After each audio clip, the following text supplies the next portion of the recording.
بسم اللہ الرحمن الرحیم۔ خواتین و حضرات، ٹی وی اور عذاب قبر، مرنے کے بعد کیا ہوگا اور دوزخ کے حالات کیسٹس کی بے پناہ مقبولیت اور کامیابی کے بعد سونک انٹرپرائزز اب پیش کرتے ہیں قیامت کب آئے گی۔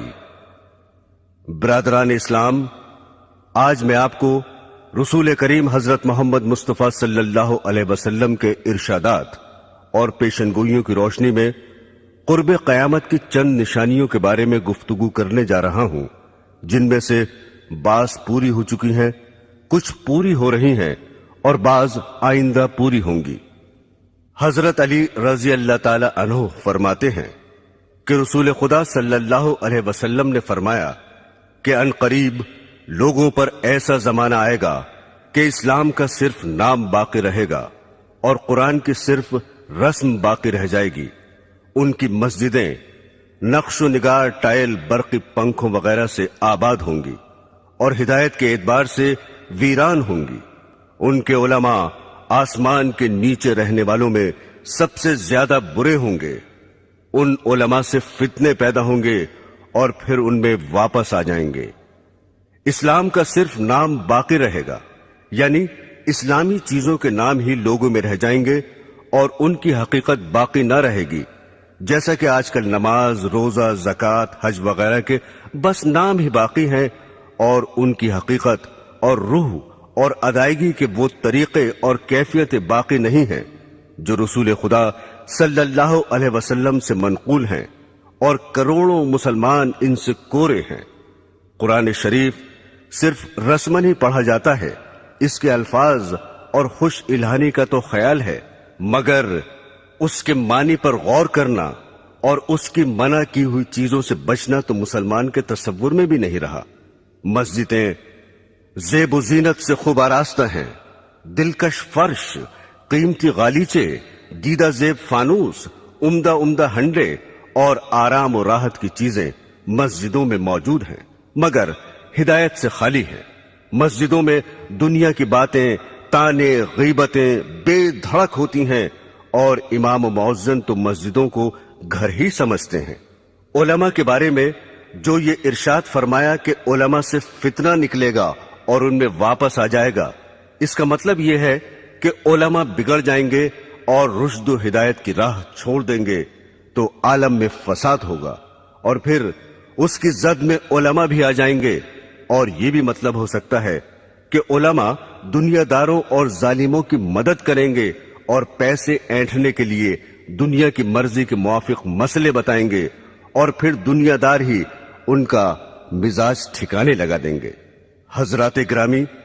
دوسرے انسانوں کی طرح آج کل کے علماء بھی فکر آخرت سے خالی ہو گئے ہیں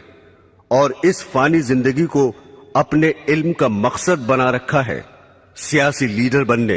شہرت حاصل کرنے، روپیہ کمانے جوڑنے کی دھن میں سرگردہ ہیں، اور موجودہ زمانے کے علماء میں خال خال ہی ایسے ہیں جو اسلام کی تبلیغ کرتے ہوں، ورنہ آج تو علماء کی یہ حالت ہو گئی ہے کہ جلسوں میں گاندھیزم یا نیشنلزم، سوشلزم اور کمیونزم کی اشاعت کرتے ہیں اور ارشادات نبوی کی بجائے مخلوق کے خود ساختہ نظاموں کی طرف دعوت دیتے ہیں۔ حضرت انس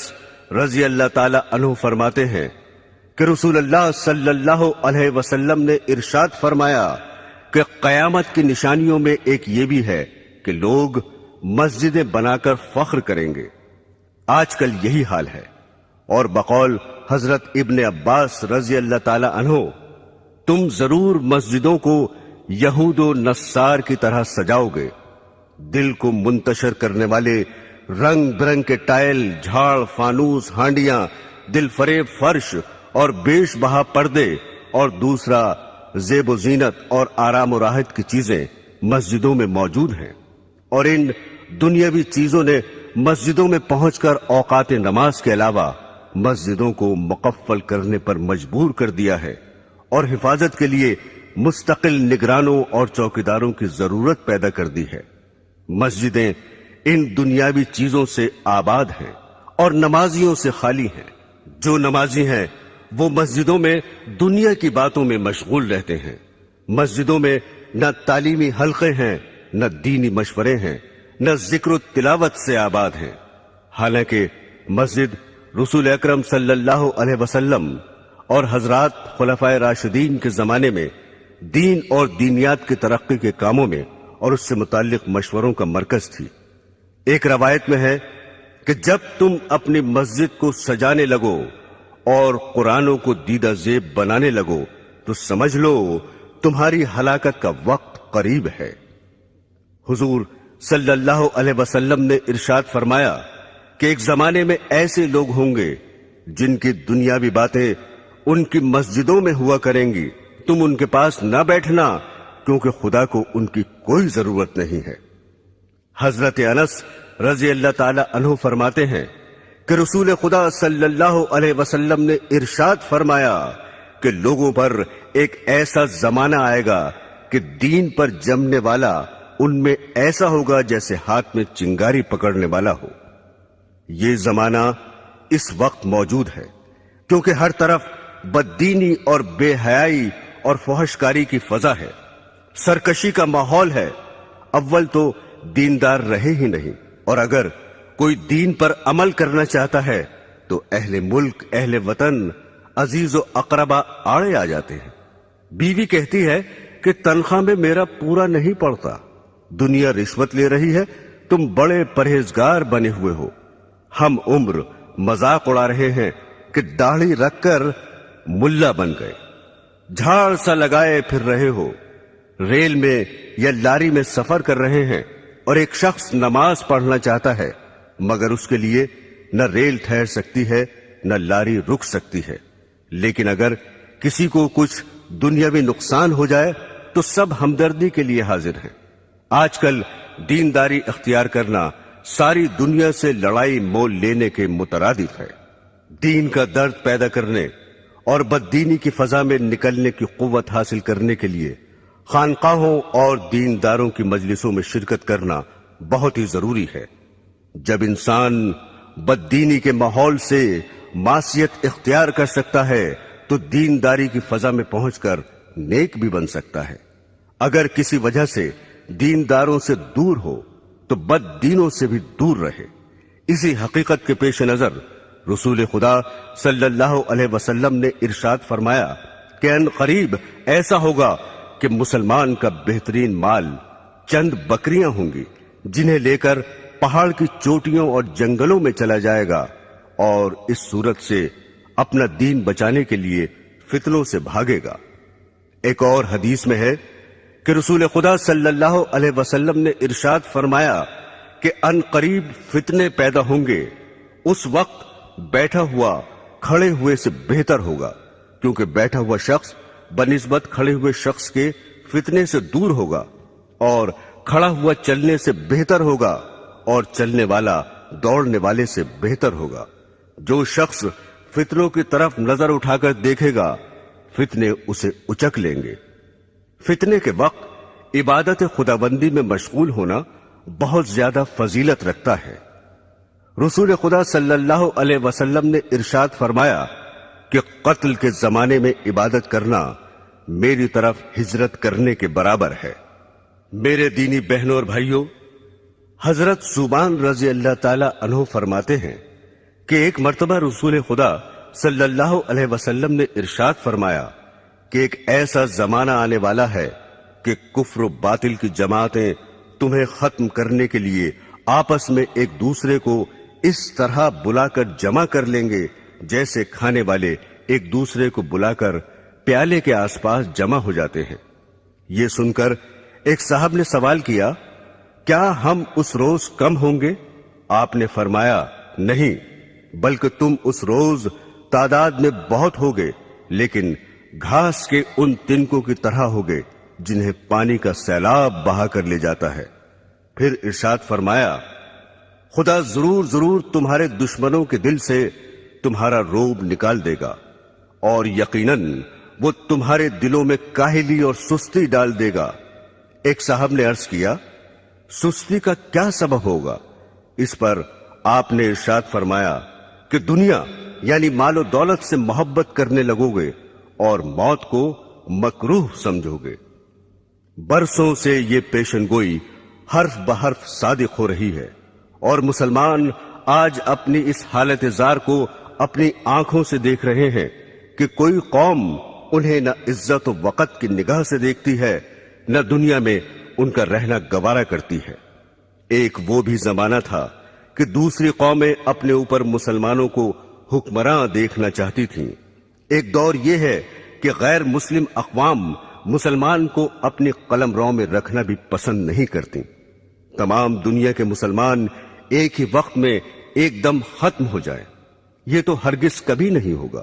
جیسا کہ پہلے پیشن گوئی گزر چکی ہے۔ البتہ ایسے واقعات گزر چکے ہیں کہ کسی ملک میں جہاں مسلمان خود حکمراں تھے، انقلاب کے بعد وہ وہاں سے جان بچا کر بھی نہ جا سکے۔ اسپین اس کی زندہ اور مشہور مثال ہے۔ مسلمانوں کو آج ذلت و خواری کا منہ کیوں دیکھنا پڑ رہا ہے، اور کروڑوں کی تعداد میں ہوتے ہوئے بھی کیوں غیروں کی طرف تک رہے ہیں؟ اس کا جواب خود ہادی عالم صلی اللہ علیہ وسلم کے ارشاد میں موجود ہے کہ دنیا کی محبت اور موت کے خوف کے باعث یہ حال ہو رہا ہے۔ جب مسلمان دنیا کو محبوب نہ سمجھتے تھے اور جنت کے مقابلے میں جو موت کے بغیر نہیں مل سکتی، دنیا کی زندگی ان کی نظروں میں کچھ بھی حقیقت نہ رکھتی تھی، اس لیے وہ موت سے ڈرتے نہ تھے۔ حالانکہ تعداد میں کم تھے، لیکن دوسری قوموں پر حکمراں رہے اور اللہ کی راہ میں جہاد کر کے غیروں کے دلوں تک پر حکومت کرنے لگے۔ آج بھی جو ہمارا حال ہے ہم اسے خود بدل سکتے ہیں، بشرطے کہ پچھلے مسلمانوں کی طرح دنیا کو ذلیل اور موت کو عزیز از جان سمجھنے لگے، ورنہ ذلت اور بڑھتی ہی رہے گی۔ حضرات گرامی، حضرت ابو ہریرہ رضی اللہ تعالی عنہ فرماتے ہیں کہ رسول خدا صلی اللہ علیہ وسلم نے ارشاد فرمایا کہ قیامت کی نشانیوں میں سے یہ بھی ہے کہ علم اٹھ جائے گا، جہالت بہت بڑھ جائے گی، زنا کی کثرت ہوگی، شراب بہت پی جائے گی، مرد کم ہو جائیں گے، عورتیں اس قدر زیادہ ہو جائیں گی کہ 50 عورتوں کی خبرگیری کے لیے ایک ہی مرد ہوگا۔ اس حدیث میں جو کچھ ارشاد فرمایا ہے اس وقت ہو بہو ہو رہا ہے۔ البتہ عورتوں کی ابھی اتنی زیادتی نہیں ہوئی جتنی اس حدیث میں درج ہے، مگر یورپ کی جنگیں ان قریب ہی اس پیشن گوئی کو سچا کر دکھانے والی ہیں۔ حضرت انس رضی اللہ تعالی عنہ فرماتے ہیں کہ رسول خدا صلی اللہ علیہ وسلم نے ارشاد فرمایا کہ قیامت اس وقت تک قائم نہ ہوگی جب تک کہ وقت جلدی جلدی نہ گزرنے لگے۔ پھر اس کی تشریح فرمائی کہ 1 سال 1 ماہ کے برابر ہوگا، اور 1 ماہ 1 ہفتے کے برابر ہوگا، اور 1 ہفتہ 1 دن کے برابر ہوگا، اور 1 دن 1 گھڑی کے برابر ہوگا، اور 1 گھڑی ایسے گزر جائے گی جس طرح آگ کا شعلہ یکایک بھڑک کر ختم ہو جاتا ہے۔ برادران اسلام، قرب قیامت کی نشانیوں میں سے یہ بھی ہے کہ سود عام ہوگا اور حلال و حرام کا خیال نہ کیا جائے گا۔ حضرت ابو ہریرہ رضی اللہ تعالی عنہ فرماتے ہیں کہ رسول خدا صلی اللہ علیہ وسلم نے ارشاد فرمایا کہ لوگوں پر ایک ایسا زمانہ آئے گا کہ انسان یہ پرواہ نہ کرے گا کہ اس نے حلال حاصل کیا یا حرام لیا۔ بعض لوگ کہہ دیتے ہیں آج کل حلال تو ملتا ہی نہیں، لیکن یہ سمجھنا کہ حلال آج کل ملتا ہی نہیں نفس کا دھوکہ ہے، چونکہ حلال کا دھیان رکھنے کی وجہ سے انسان قیود و حدود میں بندھ جاتا ہے، اور بقول حضرت سفیان ثوری رحمت اللہ علیہ حلال میں فضول خرچی کی گنجائش نہیں ہوتی اور عیش و مستی کی زندگی گزارنے کا موقع نہیں ملتا، اس لیے نفس یہ تعویل سمجھاتا ہے کہ آج کل حلال تو ملتا ہی نہیں، لہذا حرام حلال کا خیال فضول ہے۔ لیکن جن بندوں کے دل میں خدا کا خوف ہے اور جنہوں نے سرور عالم صلی اللہ علیہ وسلم کا فرمان کہ جنت میں وہ گوشت داخل نہ ہوگا جو حرام سے بڑھا ہو، جو گوشت حرام سے بڑھا ہو دوزخ اس کی زیادہ مستحق ہوگی۔ اگرچہ حلال ان کو زیادہ نہیں ملتا اور حلال طلب کرنے والوں کی بسا اوقات دنیاوی ضرورتیں بھی رکی رہتی ہیں، لیکن آخرت کے بے پناہ عذاب سے بچنے کے لیے دنیا کی جلد ہی ختم ہو جانے والی تکلیفوں کا برداشت کرنا ہر عقل مند کے لیے ضروری اور لازمی ہے۔ یہاں یہ بات بھی قابل غور ہے کہ حلال ملنے کی دقت بھی تو خود ہماری ہی پیدا کرتا ہے۔ اگر تقوی اور پرہیزگاری کی طرف لوگوں کا رخ ہو جائے اور سب حلال کمانے کی فکر کریں تو جو مشکلات آج پیدا ہو رہی ہیں وہ کسب حال میں ہرگز پیش نہ آئیں، مگر حال یہ ہے کہ جو دیندار اور پرہیزگار سمجھے جاتے ہیں، برس ہا برس کے نمازی ہیں، وہ بھی کمانے کے سلسلے میں مفتی صاحب کی خدمت میں یہ معلوم کرنے کے لیے نہیں پہنچتے کہ میں یہ تجارت کرنا چاہتا ہوں یا فلاں محکمے میں مجھے ملازمت مل رہی ہے، یہ جائز ہے یا ناجائز، حالانکہ شریعت میں ہر محکمے اور ہر معاملے کے احکام موجود ہیں۔ حضرت موسیٰ علیہ السلام کی شریعت کے ساتھ یہود کا یہی معاملہ تھا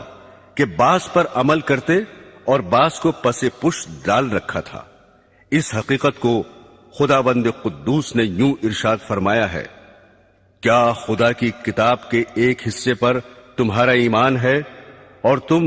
اسی کتاب کے کچھ حصوں کا انکار کرتے ہو؟ رسول اللہ صلی اللہ علیہ وسلم نے ارشاد فرمایا کہ لوگوں پر ضرور ایک ایسا دور آئے گا کہ کوئی شخص ایسا باقی نہ رہے جو سود کھانے والا نہ ہو، اور اگر سود بھی نہ کھائے گا تو اسے سود کا دھواں اور بعض روایات میں غبار پہنچ جائے گا۔ یہ پیشن گوئی بھی اس وقت صادق آ رہی ہے۔ بینکوں سے تعلق رکھنے والوں اور بینک کے ذریعے کاروبار چلانے والوں کو اور پھر ان سے شرکت یا ملازمت کے ذریعے روپیہ حاصل کرنے والوں کو شمار کر لو، پھر دیکھو کہ سود سے یا اس کے اثر سے کون بچ رہا ہے۔ برادران اسلام، حضرت ابو ہریرہ رضی اللہ تعالی عنہ فرماتے ہیں کہ رسول خدا صلی اللہ علیہ وسلم نے خدا کی قسم کھا کر ارشاد فرمایا کہ اس وقت تک دنیا ختم نہ ہوگی جب تک لوگوں پر ایسا دن نہ آ جائے گا کہ قاتل کو یہ علم نہ ہوگا کہ میں نے کیوں قتل کیا، اور مقتول یہ نہ جانے گا کہ میں کیوں قتل ہوا۔ کسی نے عرض کیا، ایسا کیوں ہوگا؟ ارشاد فرمایا، فتنوں کی وجہ سے قتل بہت ہی زیادہ ہوگا۔ پھر ارشاد فرمایا، ان فتنوں میں قتل کرنے والا اور قتل ہونے والا دونوں جہنم میں داخل ہوں گے۔ حضرات گرامی، قاتل کا دوزخی ہونا تو ظاہر ہے کہ اس نے ناحق دوسرے کا خون کیا، اور مقتول کے دوزخی ہونے کی وجہ دوسری حدیث میں یہ آئی ہے کہ چونکہ وہ بھی دوسرے کو قتل کرنے کی فکر میں لگا ہوا تھا اس لیے وہ بھی دوزخی ہوگا۔ میرے عزیزو، آج کل جس قدر قتل واقع ہو رہے ہیں عموماً ان کی وجہ فتنوں کے سوا کچھ نہیں ہوتی۔ قومی عصبیت اور فرقہ پرستی کے باعث ہزاروں جانیں ختم ہو جاتی ہیں، اور قاتل کو مقتول کی خبر نہیں ہوتی، نہ مقتول کو قاتل کا پتہ چلتا ہے۔ دوسرے فرقے کا جو شخص ہاتھ لگا ختم کر ڈالا۔ چند انسانوں کے نظریوں کی جنگ نے ایسے ایسے آلات جنگ تیار کر لیے ہیں کہ شہر کے شہر ذرا ہی دیر میں فنا کے گھاٹ اترتے چلے جاتے ہیں۔ پھر تعجب یہ ہے کہ ہر فریق یہ کہتا ہے کہ ہم امن چاہتے ہیں۔ برادران اسلام، حضرت عمر اور حضرت ابو ہریرہ رضی اللہ تعالی عنہما سے روایت ہے کہ رسول خدا صلی اللہ علیہ وسلم کی خدمت میں آ کر ایک صاحب نے دریافت کیا کہ قیامت کب آئے گی؟ آپ نے ارشاد فرمایا کہ میں اور تم اس معاملے میں برابر ہیں، یعنی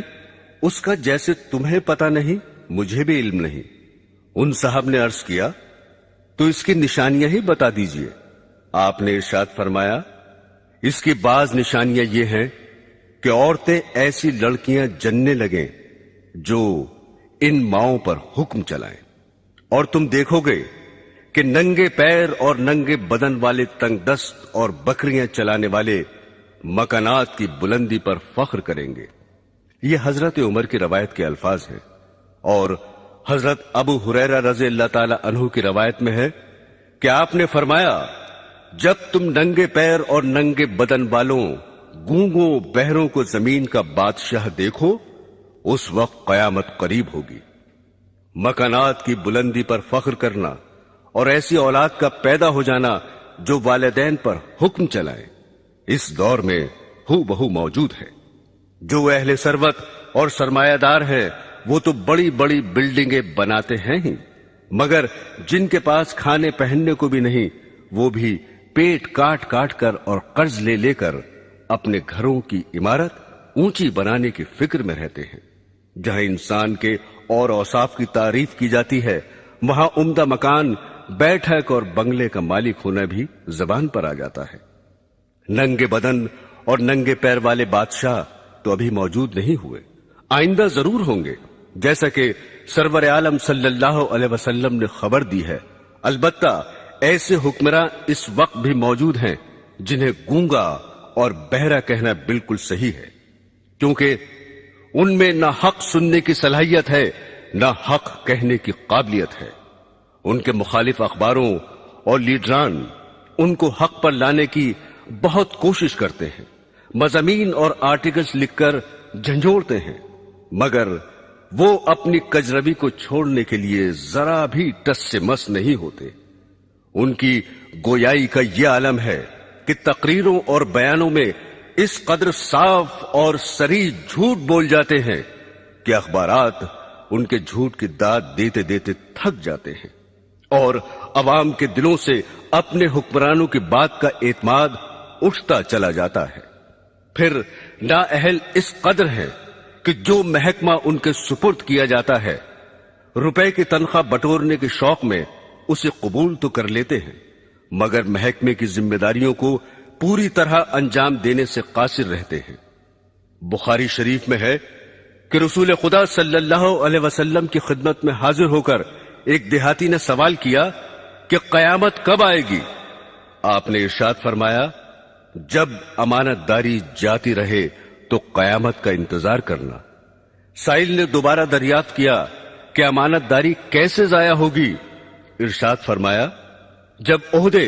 نااہلوں کے سپرد کر دیے جائیں، جیسے صدارت، قیادت، حکومت، وزارت، تدریس، امامت، خطابت وغیرہ، تو قیامت کا انتظار کرنا،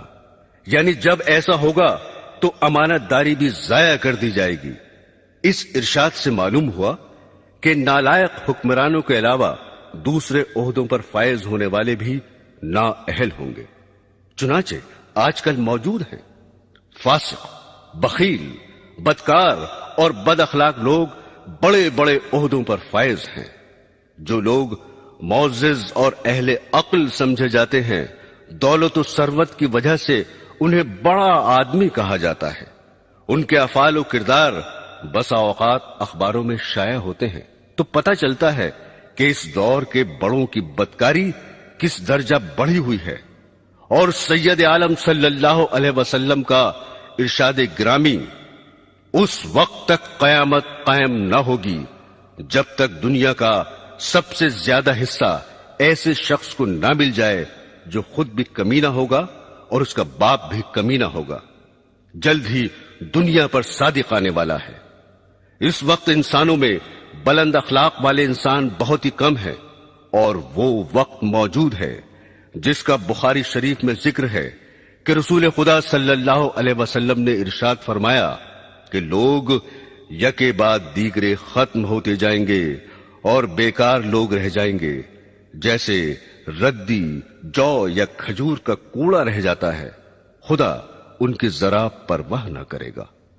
فرمایا نبی کریم صلی اللہ علیہ وسلم نے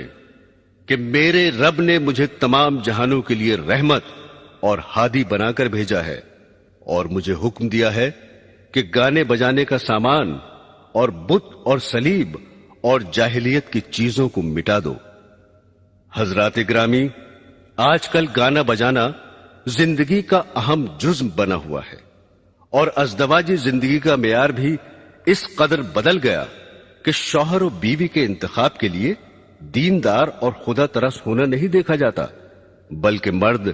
نازنین رقاصہ ڈھونڈتا ہے اور بیوی کو ہیرو درکار ہوتا ہے۔ مال و زر کی ہوس میں شریف زادیاں خاندانی عزت کو خاک میں ملا کر سٹیج پر آ رہی ہیں۔ کمپنی کے ایجنٹ اور دلال بہلا پھسلا کر انہیں تباہ و برباد کرتے ہیں۔ ایک ایکٹریس اپنے حسن کے جنون میں ہر وہ حرکت کر گزرتی ہے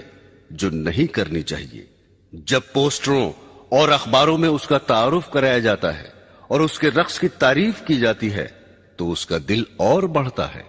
اور بے حیائی کے اور زیادہ مراتب طے کرتی چلی جاتی ہے۔ ضرورت زمانہ کو دیکھ کر اب تو بعض اسکولوں میں بھی رقص کی باقاعدہ تعلیم دی جا رہی ہے۔ ریڈیو گھر گھر اچھی باتیں اور عمدہ اخلاق کی تعلیمات پہنچانے کا بہترین ذریعہ ہے، مگر اس میں بھی اچھی تقریریں کبھی کبھی ہوتی ہیں اور گانے ہر وقت ہوتے رہتے ہیں۔ افسوس کہ اس دور کے ذمہ دار انسان بھی اصلاحی پروگراموں کو لے کر آگے نہیں بڑھتے، اور مزید تعجب یہ ہے کہ جو اسلامی اسٹیٹ کہلاتی ہیں وہاں بھی گانے بجانے، عیش و آرام کے آلات، تھیٹر اور سنیما پر کوئی پابندی نہیں ہے۔ حضرت ابو ہریرہ رضی اللہ تعالی عنہ فرماتے ہیں کہ رسول خدا صلی اللہ علیہ وسلم نے ارشاد فرمایا کہ دوستیوں کے دو گروہ پیدا ہونے والے ہیں جنہیں میں نے نہیں دیکھا کیونکہ وہ ابھی پیدا نہیں ہوئے۔ پھر اس کی تشریح کرتے ہوئے فرمایا کہ ایک گروہ تو ایسا پیدا ہوگا جو بیلوں کی دموں کی طرح لمبے لمبے کوڑے لیے پھریں گے اور ان سے لوگوں کو مارا کریں گے، صبح شام اللہ کے غصے اور ناراضگی و لعنت میں پھرا کریں گے۔ دوسرا گروہ ایسی عورتوں کا پیدا ہوگا جو کپڑے پہنے ہوئے بھی ننگی ہی ہوں گی، غیر مردوں کو اپنی طرف مائل کریں گی اور خود بھی ان کی طرف مائل ہوں گی۔ ان کے سر اونٹوں کی جھکی ہوئی پشتوں کی طرح ہوں گے، نہ جنت میں داخل ہوں گی نہ جنت کی خوشبو سونگھیں گی، حالانکہ بلا شک و شبہ اس کی خوشبو اتنی دور سے آتی ہے۔ برادران اسلام، اس حدیث میں دو پیشن گوئیاں مذکور ہیں۔ ایک ظالم گروہ کے بارے میں ہے کہ کچھ لوگ کوڑے لیے پھریں گے اور لوگوں کو ان سے پیٹا کریں گے، یعنی اقتدار کے نشے میں ضعیفوں اور بے کسوں پر ظلم کریں گے اور بلا وجہ خامخواہ عام پبلک کو ستائیں گے۔ دوسری پیشن گوئی عورتوں کے حق میں ارشاد فرمائی ہے کہ آئندہ زمانے میں ایسی عورتیں موجود ہوں گی جو کپڑے پہنے ہوئے ہوں گی لیکن پھر بھی ننگی ہوں گی، یعنی اس قدر باریک کپڑے پہنیں گی کہ ان کے پہننے سے جسم چھپانے کا فائدہ حاصل نہ ہوگا، یا کپڑا باریک تو نہ ہوگا مگر چست ہونے اور بدن کی ساخت پر کس جانے کی وجہ سے اس کا پہننا اور نہ پہننا برابر ہوگا۔ اور آج کل تو چست ہونے کے ساتھ بدن کا ہم رنگ ہونا بھی داخل فیشن ہو چکا ہے۔ چنانچہ گندمی رنگ کے ایسے موزے داخل لباس ہو چکے ہیں جن کا پیر سے اوپر کا حصہ پنڈلی پر کھال کی طرح چپکا ہوا ہوتا ہے۔ بدن پر کپڑا ہونے اور اس کے باوجود بھی ننگا ہونے کی ایک صورت یہ بھی ہے کہ بدن پر صرف تھوڑا سا کپڑا ہو اور بدن کا بیشتر حصہ اور خصوصاً وہ اعضاء کھلے رہیں جن کو باحیا عورتیں غیر مردوں سے چھپایا کرتی ہیں، جیسا کہ یورپ اور ایشیا کے بعض شہروں میں ایسا لباس پہننے کا رواج ہے کہ صرف گھٹنوں تک قمیض ہوتی ہے، آستینیں موڑھے سے صرف 2-4 انچ ہی بڑی ہوتی ہیں، پنڈلیاں بالکل ننگی ہوتی ہیں اور سر بھی دوپٹے سے خالی ہوتا ہے۔ پھر فرمایا کہ یہ عورتیں مردوں کو اپنی طرف مائل کریں گی اور خود ان کی طرف مائل ہوں گی، یعنی ننگا ہونے کا رواج مفلسی کی وجہ سے نہ ہوگا بلکہ ان کی نیت مردوں کو بدن دکھانا اور ان کا دل لبھانا مقصود ہوگا، اور لبھانے کا دوسرا طریقہ یہ اختیار کریں گی کہ اپنے سروں کو جو دوپٹوں سے خالی ہوں گے مٹکا کر چلیں گی، جس طرح اونٹ کی پشت کا بالائی حصہ تیز رفتار کے وقت زمین کی جانب جھکا رہتا ہے۔ اونٹ کی پشت سے تشبیہ دینے سے یہ بھی بتایا کہ بال پھلا پھلا کر اپنے سروں کو موٹا کریں گی۔ پھر فرمایا کہ ایسی عورتیں جنت میں داخل نہ ہوں گی بلکہ اس کی خوشبو تک نہ سونگھیں گی۔ شریعت اسلامیہ نے زناکاری سے بھی روکا ہے اور ایسی چیزوں سے بھی روکا ہے جو زنا کی طرف بلانے والی ہیں، حتیٰ کہ اس کو بھی زنا فرمایا ہے کہ کوئی عورت تیز خوشبو لگا کر مردوں پر اس لیے گزرے کہ مرد اس کی خوشبو سونگھ لیں۔ برادران اسلام، کسی حادثے اور واقعے کا قیامت کی علامتوں میں سے ہونے کا یہ مطلب نہیں کہ قیامت کے بالکل ہی قریب ہو، بلکہ مطلب یہ ہے کہ قیامت سے پہلے اس کا وجود میں آ جانا ضروری ہے۔ اس لیے آن حضرت صلی اللہ علیہ وسلم نے بہت سے حوادث و واقعات کے بارے میں یہ فرمایا کہ قیامت اس وقت تک قائم نہ ہوگی جب تک ایسا نہ ہو جائے۔ اب میں وہ حوادث و واقعات بیان کرتا ہوں جو عموماً قیامت کے قریب تر زمانے میں ظاہر ہوں گے۔ رسول خدا صلی اللہ علیہ وسلم نے فرمایا کہ عیسائیوں سے صلح کرو گے جو امن والی صلح ہوگی۔ تم اور عیسائی آپس میں مل کر ایک دوسری عیسائی جماعت سے جنگ کرو گے، اس جنگ میں تمہاری فتح ہوگی، مال غنیمت ہاتھ لگے گا اور صحیح سالم واپس آ کر بڑے بڑے ٹیلوں والے میدان میں ٹھہرو گے جہاں درخت بہت ہوں گے۔ بیٹھے بٹھائے ایک عیسائی صلیب کو ہاتھ میں اٹھائے گا اور کہے گا کہ صلیب کی برکت سے فتح ہوئی۔ یہ سن کر ایک مسلمان کو غصہ آ جائے گا اور اس سے صلیب چھین کر توڑ ڈالے گا۔ یہ حال دیکھ کر عیسائی صلح کو توڑ دیں گے اور مسلمانوں سے جنگ کرنے کے لیے جمع ہو جائیں گے۔ مسلمان بھی اپنے ہتھیار لے دوڑیں گے اور عیسائیوں سے جنگ کریں گے۔ اس جنگ میں مسلمانوں کا بادشاہ شہید ہو جائے گا اور دوسرے ملکوں کی طرح ملک شام میں بھی عیسائیوں کی حکومت ہو جائے گی، اور جس عیسائی جماعت سے مسلمانوں کے ساتھ مل کر پہلے جنگ کی تھی اس سے اب یہ عیسائی صلح کر لیں گے۔ اس جنگ میں جو مسلمان بچیں گے وہ مدینے میں چلے جائیں گے اور خیبر کے قریب تک عیسائیوں کی حکومت ہو جائے گی۔ حضرات گرامی، جب مسلمان ہر طرف سے گھر جائیں گے اور ان کی حکومت صرف مدینہ منورہ سے خیبر تک رہ جائے گی تو وہ حضرت امام مہدی علیہ السلام کی تلاش میں لگ جائیں گے۔ حضرت امام مہدی علیہ السلام اس وقت مدینے میں ہوں گے اور امامت کا بار اٹھانے سے بچنے کے لیے مکہ مکرمہ چلے جائیں گے۔ مکہ کے بعض باشندے انہیں پہچان لیں گے اور ان کے پاس آ کر مکان سے انہیں باہر لائیں گے اور ان سے زبردستی بیعت یعنی خلافت کر لیں گے، حالانکہ وہ دل سے نہ چاہتے ہوں گے۔ یہ بیعت مقام ابراہیم اور حجر اسود کے درمیان ہوگی۔ غالباً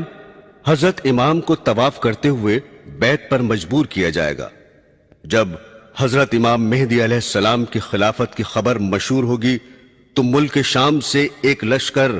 آپ سے جنگ کرنے کے لیے چلے گا اور آپ کے لشکر تک پہنچنے سے پہلے ہی مقام بیدا میں جو مکہ اور مدینہ کے درمیان ہے زمین میں دھنسا دیا جائے گا۔ اس واقعے کی خبر سن کر شام کے ابدال اور عراق کے پرہیزگار لوگ آپ کی خدمت میں پہنچ جائیں گے۔ آپ کے مقابلے کے لیے ایک قریشی نسل شخص قبیلہ بنی کلب کے مردوں کا ایک لشکر بھیجے گا۔ قبیلہ بنی کلب میں اس شخص کی ننیحال ہوگی۔ اس قبیلے سے حضرت مہدی علیہ السلام کا لشکر جنگ کرے گا اور غالب رہے گا۔ حضرت امام مہدی علیہ السلام کے ظہور کے بارے میں رسول اللہ صلی اللہ علیہ وسلم نے فرمایا کہ اس امت پر ایک زبردست مصیبت آئے گی اور انسان ظلم سے بچنے کے لیے کوئی پناہ کی جگہ نہ پائے گا۔ اس وقت خدا میری نسل اور میرے خاندان میں سے ایک شخص پیدا فرمائے گا اور اس کے ذریعے زمین کو عدل اور انصاف سے بھر دے گا، جس طرح کہ وہ اس سے پہلے ظلم اور زیادتی سے بھری ہوئی ہوگی، یعنی ان سے پہلے لوگوں میں عدل و انصاف نام کو نہ ہوگا، ہر جگہ ظلم ہی ظلم چھایا ہوگا، اور ان کے آنے پر ساری دنیا انصاف سے بھر جائے گی۔ پھر فرمایا کہ ان کے عدل سے آسمان والے اور زمین والے سب راضی ہوں گے اور اس زمانے کی نیکیوں اور عدل و انصاف کا یہ نتیجہ ہوگا کہ آسمان ذرا سا پانی بھی برسائے بغیر نہ چھوڑے گا اور خوب موسلادھار بارشیں ہوں گی. زمین بھی اپنے اندر سے تمام پھل پھول غلے اور ترکاریاں اگا دے گی، حتیٰ کہ اس قدر ارزانی اور غذاؤں کی بہتات ہوگی کہ زندہ لوگ مردوں کی تمنا کرنے لگیں گے کہ کاش ہمارے دوست احباب عزیز اور اقربا بھی زندہ ہو جاتے تو اس عیش اور خوشی کے زمانے کو دیکھ لیتے. حضرت امام مہدی علیہ السلام کے زمانے میں مال اس قدر کثیر ہوگا کہ ان سے اگر کوئی مال طلب کرے گا تو لپ بھر بھر کر اس کے کپڑے میں اتنا ڈال دیں گے جتنا وہ اٹھا کر لے جا سکے گا. ابو داؤد شریف کی ایک روایت میں ہے کہ مہدی علیہ السلام نبی اکرم صلی اللہ علیہ وسلم کے طریق زندگی پر چلیں گے اور ان کے زمانے میں ساری زمین پر اسلام ہی اسلام ہوگا. حضرت مہدی علیہ السلام 7 برس حکومت کریں گے، پھر وفات پا جائیں گے اور مسلمان ان کی نماز جنازہ پڑھیں گے. برادران اسلام، حضرت مہدی علیہ السلام کو کفار سے کئی جنگیں کرنی پڑیں گی. حضرت مکہ سے چل کر مدینہ تشریف لے جائیں گے اور سید